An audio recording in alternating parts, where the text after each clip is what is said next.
संस्थापकाय च धर्मस्य सर्वधर्मस्वरूपिणे अवतारवरिष्ठाय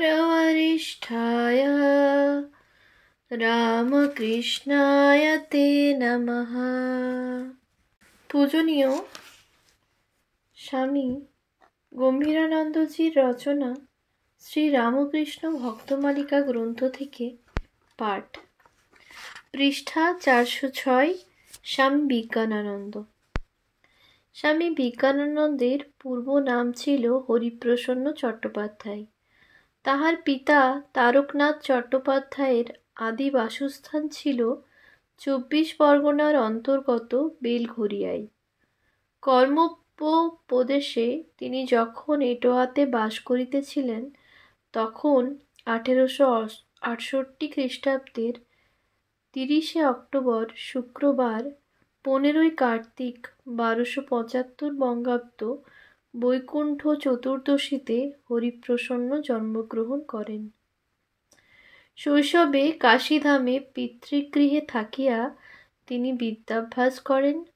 পরে 1878 খ্রিস্টাব্দের বেলঘরিয়ায় আদি পিতৃগৃহে আসেন।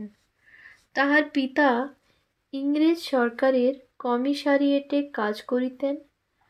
দ্বিতীয় আফগান যুদ্ধের সময় 1881 খ্রিস্টাব্দে কোয়েটাতে তাহার মৃত্যু হয়। বাল্যে পিতৃবিয়োগে হরিপ্রসন্ন বিশেষ কাতর হইলেও আত্মীয় স্বজনের যত্নে সান্ত্বনা লাভ করিয়া বেলঘরিয়া হইতে কলকাতায় ট্রেনে গমনাগমনপূর্বক বিদ্যালয়ে পাঠাভ্যাসে রত থাকেন।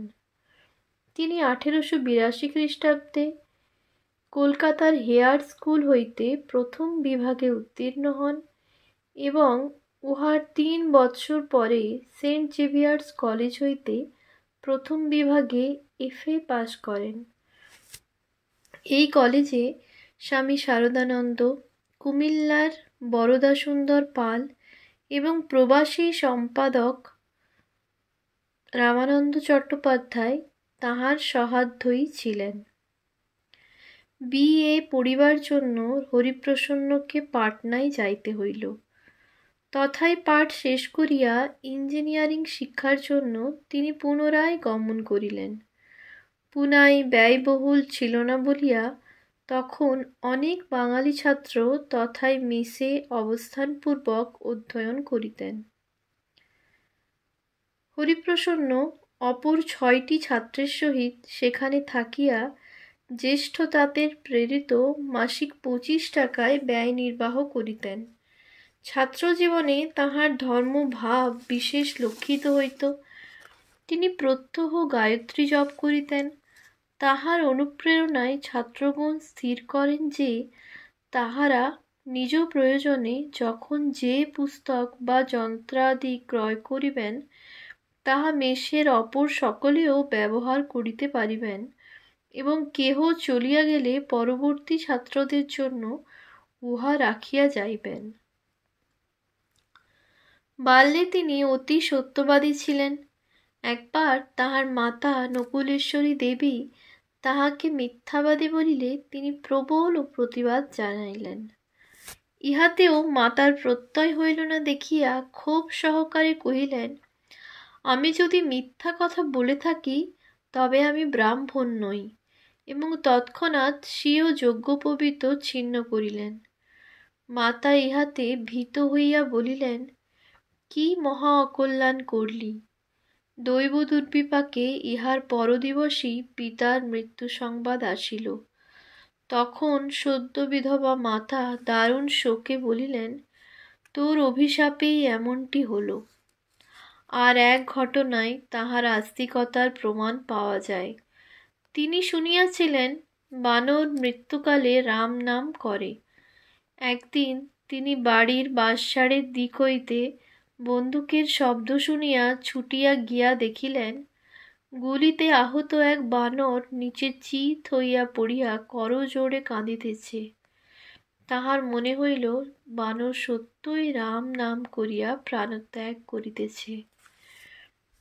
পুনা কলেজের এই নিয়ম ছিল যে 2 জন ছাত্র প্রথম ও দ্বিতীয় স্থান অধিকার করিতেন, তাহারা যথাক্রমে পুনা কলেজের এই নিয়ম ছিল যে 2 জন ছাত্র প্রথম ও দ্বিতীয় স্থান অধিকার করিতেন, তাহারা যথাক্রমে বোম্বাই ও ভারত সরকারের চাকরি পাইতেন। মেধাবী ছাত্র হরিপ্রসন্ন প্রথম না হোক অন্তত দ্বিতীয় স্থান অধিকার করিবেন, এই বিষয়ে কাহারও সন্দেহ ছিল না। কিন্তু সহপাঠী রাধিকা প্রসাদ একান্ত দরিদ্র ও তাহার চাকরির বিশেষ প্রয়োজন আছে দেখিয়া হরিপ্রসন্ন তাহাকে বলিলেন, ভাই, আমি এ বৎসর পরীক্ষা না দিয়ে আগামী বৎসর দেব। রাধিকা প্রসাদ দুর্ভাগ্যক্রমে দ্বিতীয় স্থান অধিকার না করিতে পারিলেও হরিপ্রসন্নের সহৃদয়তায় তিনি মুগ্ধ হইয়াছিলেন এবং উহা স্মরণ রাখিয়া পঞ্চমুখে তাহার প্রশংসা করিতেন। পরবর্তী বৎসরের 1892 পরীক্ষায় হরিপ্রসন্ন দ্বিতীয় স্থান অধিকার করিয়া কলেজ ত্যাগ করেন। তাহার প্রথম না হইবার কারণস্বরূপে জানা যায়, তাহাদের কলেজের ভূতত্ত্বের অধ্যাপক একজন খ্রিস্টান পাদ্রী হিন্দু ধর্মের নিন্দা করিতে বেশ পটু ছিলেন। একদিন তিনি জন্মান্তরবাদের বিদ্রূপ করিলে হরিপ্রসন্ন সমুচিত উত্তর দিলেন। ইহাতে অধ্যাপক নিরস্ত হইলেন, কিন্তু ছাত্রের এই ঔদ্ধত্যের প্রতিশোধ লইলেন প্রশ্নোত্তর পরীক্ষার কালে। ভূতত্ত্বে কম নম্বর পাইয়া হরিপ্রসন্নকে দ্বিতীয় স্থান গ্রহণ করিতে হইল। বাল্যে বেলঘরিয়ায় পিতৃগৃহে বাসকালেই তিনি শ্রী রামকৃষ্ণের পুণ্যদর্শন লাভ করিয়াছিলেন। সেই দিন বিকালে 4টার সময় তিনি সমবয়স্কদের সহিত এক পরিচিত বালকের বাটিতে খেলা করিতেছেন। এমন সময় একটি সঙ্গী সংবাদ আনিল, পরমহংস মহাশয় বেলঘরিয়ার উদ্যানে আসিয়া 1879 খ্রিস্টাব্দ 15 সেপ্টেম্বর কেশবচন্দ্রের সহিত মিলিত হইয়াছেন। ক্রীড়ারত হরিপ্রসন্নের পরিধানে একখানি মাত্র ধুতি। ওই অবস্থায় তিনি নুনকোট খেলা ত্যাগ করিয়া সঙ্গীদের সহিত পরমহংসকে দেখিতে চলিলেন। তখন পরমহংস সম্বন্ধে কৌতুক ব্যতীত তাহার কোনো স্পষ্ট ধারণা ছিল না, আর গেরুয়ার প্রতি একটু ভীতিও ছিল। তাই এই দর্শনের স্মৃতি তাহার মনে অতি অস্পষ্ট ছিল এবং বর্ণনাকালে অন্যান্য দর্শনের সহিত মিশ্রিত হইয়া পড়িত। তাহার দ্বিতীয় দর্শন হয় দেওয়ান গোবিন্দ মুখার্জির গৃহে 18 ফেব্রুয়ারি 1883। উক্ত দর্শন সম্বন্ধে তিনি বলেন, গিয়ে দেখি ঠাকুর সাদা কাপড় পরা দাঁড়িয়ে আছেন। এক অদ্ভুত দৃশ্য, মুখের ভাব যেন কীরকম, পাকা ফুটি যেমন ফেটে যায়, এ যেন সেই রকম। মুখ বিকৃত বলা চলে না, শরীরের সব শক্তি যেন উপরের দিকে উঠে গেছে, মুখে দিব্য ভাব আর ধরছে না, দাঁত সব বেরিয়ে পড়েছে, চোখ যেন কি দেখছে আর বিভোর হয়ে গেছে। ঠাকুর রামপ্রসাদী গান গেয়েছিলেন। গানের সঙ্গে সঙ্গে তাঁর ওই রকম ভাব দেখে মনে হলো তিনি যেন মা কালীকে প্রত্যক্ষ দেখতে পাচ্ছেন আর আনন্দেতে মেতে আছেন। কিছু পরে ঠাকুর বসলেন। ঠাকুর যখন দাঁড়িয়েছিলেন তখন যেন মা কালীর ভাব, কিন্তু এখন কৃষ্ণের ভাব। সেই দিন সন্ধ্যার পরে তাহারা বাড়িতে ফিরিলেন। অতঃপর 1883 নভেম্বর মাসে তিনি সহপাঠী শারদানন্দ ও বরদাপালের সহিত নৌকাযোগে দক্ষিণেশ্বরে গমন করিয়া ঠাকুরের পদপ্রান্তে প্রণাম করিবা মাত্র তিনি জানাইলেন যে তিনি তখনই কলকাতা যাইতে উদ্যত, গাড়ি আনিতে গিয়াছে। ঘরের মেঝেতে মাদুরের উপর বসিয়া তাহারা তথায় উপস্থিত বাবুরামের নিকট হইতে গন্তব্যস্থানের ঠিকানা জানিয়া লইলেন এবং ঠাকুরের নিকট ইহাও অবগত হইলেন যে তাহাদের তথায় যাইতে আপত্তি নাই। তদ অনুসারে তাহারা নৌকাযোগে মণিমল্লিকের সিন্দুরিয়াপুটির বাড়িতে অপরাহ্ন 4টায় উপস্থিত হইয়া ঠাকুরের লীলাবিলাস দর্শনে তৃপ্ত হইলেন। সেদিন গৃহে ফিরিতে দেরি হইল, তাই জননী হরিপ্রসন্নকে কারণ জিজ্ঞাসা করিলেন। পরমহংসদেবের নিকট গিয়াছিলেন শুনিয়া মাতা ভৎসনাপূর্বক বলিলেন, সেই পাগলার ওখানে গিয়েছিলে যে 350 ছেলের মাথা খারাপ করে দিয়েছে? গর্ভধারিণীর এই কথার উল্লেখ করিয়া হরিপ্রসন্ন মহারাজ পরে বলিতেন, সত্যই মাথা খারাপ বটে, এখনো মাথা গরম আছে। তারপর একদিন দক্ষিণেশ্বরে আগত হরিপ্রসন্ন গৃহকোণে বসিয়া ঠাকুরকে দর্শন ও তাহার বচন সুধা পান করিতে থাকেন। ক্রমে ভক্তগণ উঠিয়া গেলেন, শুধু এক কোণে হরিপ্রসন্ন, আর ছোট খাটটিতে উপবিষ্ট ঠাকুর মৃদু হাস্যে হরিপ্রসন্নকে নিরীক্ষণ করিতেছেন। হরিপ্রসন্ন বিদায় লইতে উঠিলে ঠাকুর বলিলেন, তুই কুস্তি লড়তে পারিস? আমার সঙ্গে লড়তে পারবি? দেখি, লড় তো এক হাত। এই বলিয়া সোজা হইয়া দাঁড়াইলেন। হরিপ্রসন্নের তখন পালোয়ানের মতো চেহারা, সুগঠিত বলিষ্ঠ দেহ। তিনি খুব ব্যায়াম করিতেন, 200 ডন ও 250 বৈঠক দিতে পারিতেন, আর কুস্তি লড়াটাকে তাহার ন্যায় যুবকেরই কর্ম মনে করিতেন।